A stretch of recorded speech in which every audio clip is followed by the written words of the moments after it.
Welcome to Raw Mathematics, and today we're going to be multiplying and dividing surds.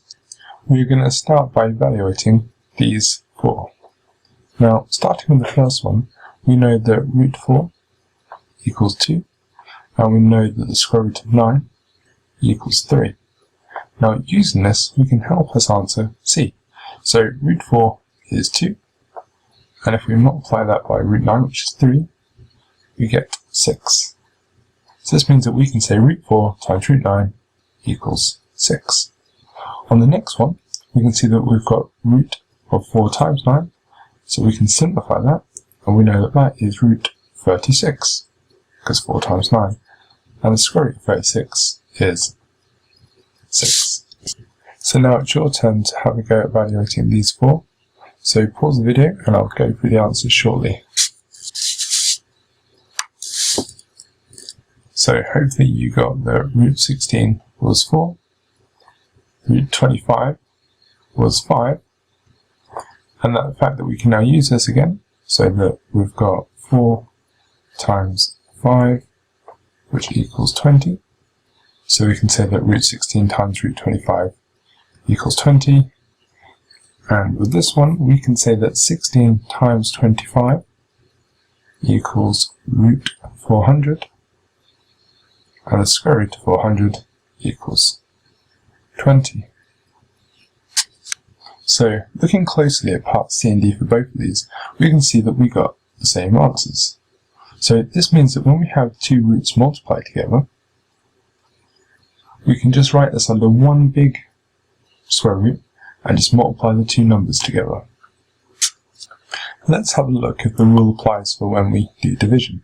So, if we evaluate these four again, so we've got root 36 equals 6, root 9 equals 3, then using this again, we can say that root 36 is 6, divided by 3, which equals 2.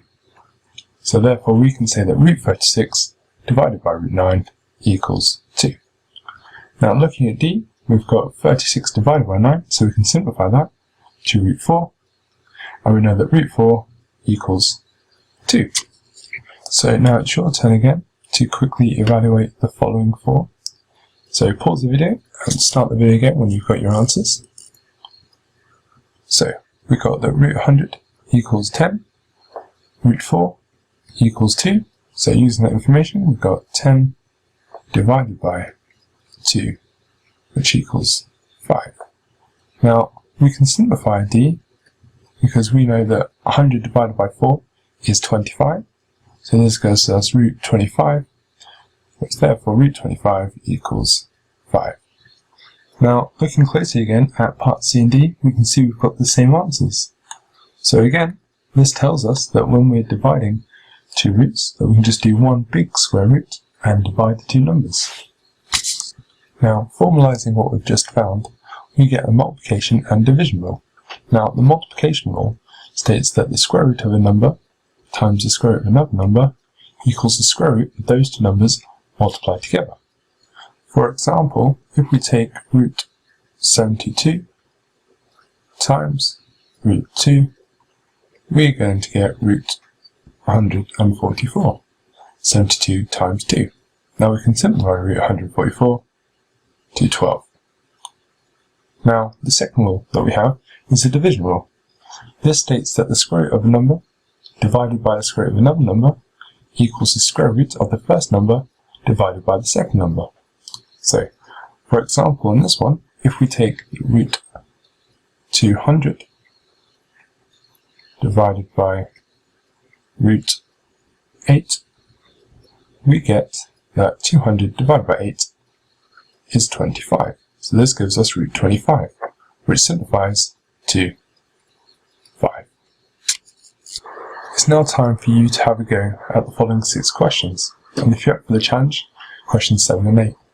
Now remember, you've got the toolkit over here, which reminds you of the rules that we've just been talking about. Now pause the video and I'll go through the answers shortly when you've finished. So looking at question 1, we can now write this as root of 50 times 2, which equals root 100. And root 100 goes to Now, with question 2, we can write this under one big square root sign, so that we've got 75 over 3, and we know that 75 over 3 equals 25, so this is now root 25, which equals 5. Now, root 18 times root 8 can be written as 18 times 8. So 18 times 8 is 144, so we've got root 144, which equals 12. The next one, again, we can use the same rule as 2, so we can rewrite this out as 288 divided by 2, which equals root 144, so this one also equals 12. Now, with question 5, we can see that we've got a combination of the two. So if we sort out the numerator first, we can see that we get root 40 times root 5, which will be root 200, and put the denominator back on, over root 2. So we've now turned this question like question 2. So, using the rules from before, 200 divided by 2 is 100, so therefore root 100 equals 10. Question 6 works in exactly the same way, so we've got root 70, because 35 times 2, divided by root 5 equals root 14. Now this value is a surd, because 14 is not a squared number. Now, if you only go at the challenge questions, I'm going to just go on to the next page, because we're going to need a little bit more room. So again, just to remind you about the toolkit, the two rules that we found out earlier. So, using the division rule, we can rewrite this out as the square root of 8 divided by 50.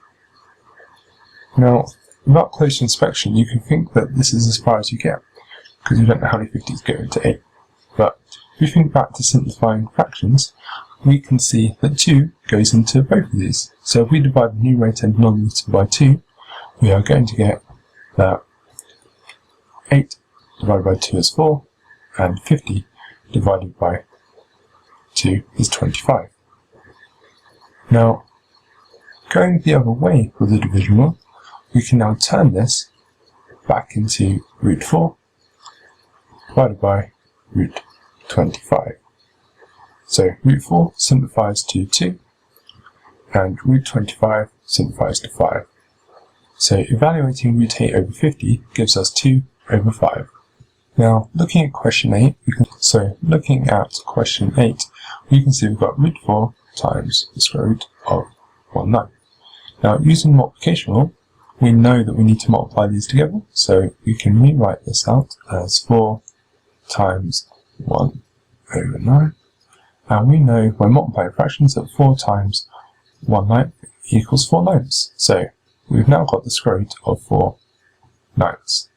Now you can see that we've got a surd that's in the form of the right hand side of the division rule. So if we put it into the left hand side form, we can see that we're going to have root 4 divided by root 9. Now with root 4, we know that that simplifies to 2, and that root 9 equals 3. So evaluating root 4 times the square root of 1/9 gives us 2 over 3. Thank you for listening, and I hope you enjoyed multiplying and dividing surds.